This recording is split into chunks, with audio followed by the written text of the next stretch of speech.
गर्मी में एक कमरे का ससुराल बना होटल। अरे मोरी मैया, कितनी गर्मी हो रही है। गर्मी से हाल बुरा हो चुका है। बहू जल्दी आ जा, मैं तो शादी की तैयारी से ही थक चुकी हूँ। भगवान का शुक्र है कि ये शादी निपट गई। वो तो है माँ जी। ये कहकर रचना कलश के चावल गिराकर घर के अंदर आती है। अरे अंतरा, अब तो तेरी बहू आ गई है। अब तो तेरी बहू के हाथ से खाना खा पी कर जाएंगे। अरे जरा हम भी तो देखे बहू कितना अच्छा खाना बनाती है। क्यों कश्मीरा? अरे हाँ हाँ बहू, मुझे बहुत गर्मी लग रही है। मुझे क्या, सबको ही लग रही होगी।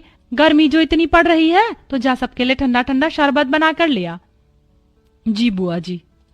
और सुनो, तुम शहर में नहीं गांव में हो, तो यहाँ पर तुम्हें घूंघट में रहना पड़ेगा। जी बुआ जी। अरे पर बहू देखेगी कैसे? उसने इतना मोटा और भारी लहंगा पहन रखा है, कपड़े तो बदलने देते। ओहो, जब तक बहू कपड़े बदल कर आएगी हम तो पसीने में तर हो जाएंगे। इससे पहले बहू तू कुछ शरबत लिया। जी लाई। अरे बहू, थोड़ा घूंघट और करो, हम तुम्हारे ससुर समान हैं, तुम्हारे ससुर के बड़े भाई। और हाँ, शरबत सत्तू या बर्फ डालकर लाना। जी ताऊ जी। माँ जी, रसोई कहाँ है? अरे बहू, तुझे रसोई ढूंढने में कोई परेशानी कैसे हो सकती है? वो देख, तेरा ससुराल एक कमरे का है, इस एक कमरे के कोने में हमारी रसोई। वो देख, जा जाकर शरबत बना दे, सभी मेहमान इंतजार कर रहे हैं। इसका मतलब हमारे सारे रिश्तेदार यहीं रहेंगे, इस एक कमरे के ससुराल में? और कहाँ जाएंगे बहू? यहाँ पूरे में बिस्तर बिछा देंगे, सब यहीं लेट जाएंगे। हे भगवान, इतनी गर्मी में सारे लोग एक ही कमरे में कैसे रहेंगे?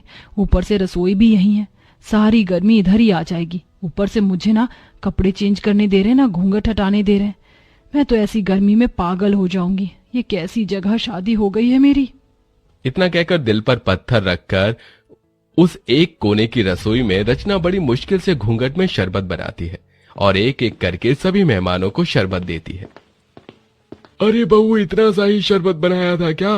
अरे जरा अपने घर के लोगों को तो देखो, सारे मेहमान हैं।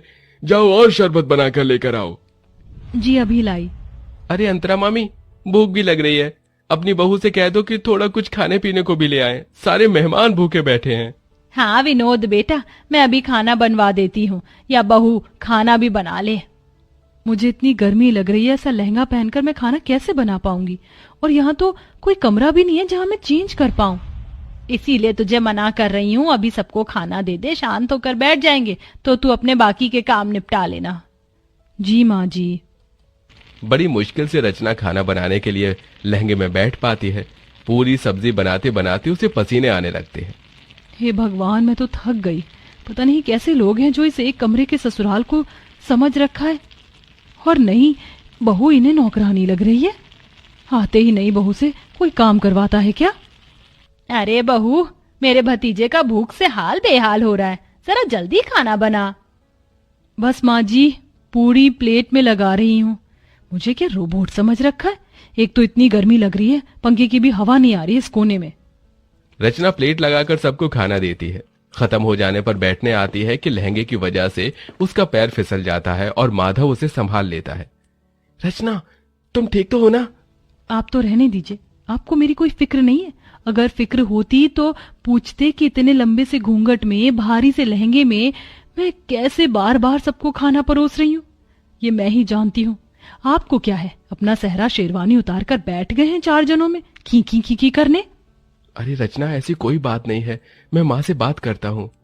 अरे बेटा, यहाँ बहू के साथ क्या कर रहा है? हमारे साथ भी आजा, बैठ जा। और बहू, राजन विनोद की प्लेट खाली है, जाओ उन्हें सब्जी पूरी दे दे। जी जी अभी। और तुम तो छोड़ो मेरा हाथ। गुस्से में रचना अपने पति के पेट में एक कोहनी मारकर चली जाती है। आउच! क्या हुआ बेटा? कुछ नहीं ताऊ जी। फिर सबको खाना देने के बाद रचना थक जाती है और बैठे बैठे सो जाती है। उसे देख कश्मीरा जगाने जाती है तो माधव मना कर देता है। बुआ जी, उसे उठाइएगा मत, बेचारी गृह प्रवेश के बाद से ही सबको खाना दे रही है, एक पल के लिए भी बैठी नहीं है। और देखिए कितना पसीना आ रहा है, उसे लहंगा भी नहीं उतारने दिया आप सबने, थोड़ा तो रहम कीजिए। ओहो, देख रही है, तेरा बेटा अभी से ही बहू के पक्ष में हो गया। चलो अच्छी बात है, हम कौन से तुम्हारी पत्नी को परेशान कर रहे हैं, सोने दो। माधव पास के बिस्तर पर उसे सुला देता है और एक पर्दा डाल देता है, जिससे सारे बड़े बुजुर्ग रिश्तेदार उसे ना देखें। ऐसे ही शाम हो जाती है। रचना अपने कपड़े बदलकर आराम से बैठी थी कि मौसिया सास सुधा उसके पास आती है।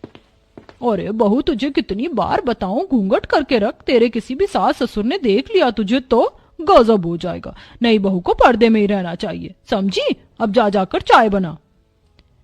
मैं चाय तो बना दूंगी, पर मैं तो पहले इस तरफ बैठी हूं ना, मुझे कोई भी नहीं देख सकता, तो थोड़ी देर घूंघट ऊपर कर लूंगी तो क्या हो जाएगा। मुझे भी गर्मी लग रही है, और ऐसा तो है नहीं किसी ने मेरी शक्ल नहीं देखी, सबने शादी में मुझे देखा है।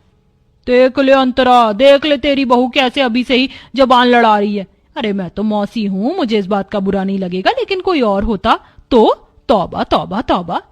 छोड़ ना सुधा, ऐसी बात नहीं करते, जा सबके लिए चाय नाश्ता लेकर आ। ये बोलते ही रचना घूंघट करके फिर से गर्मी में सबके लिए चाय बनाती है। अब इतने सारे मेहमान थे, हर कोई थोड़ी थोड़ी देर बाद अपने खाने पीने की फरमाइश कर रहा था।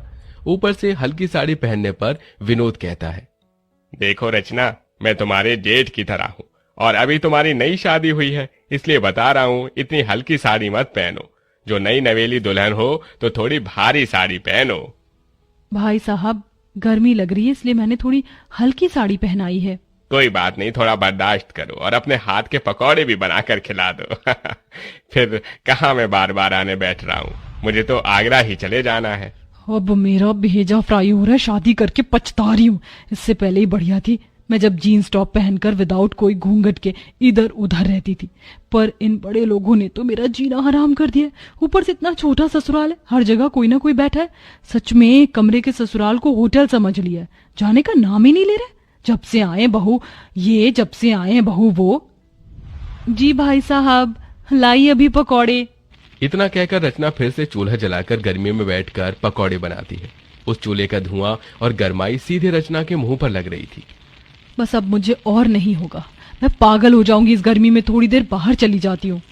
पकौड़े उतार कर वो थोड़ा बाहर जाकर हवा लेते हैं।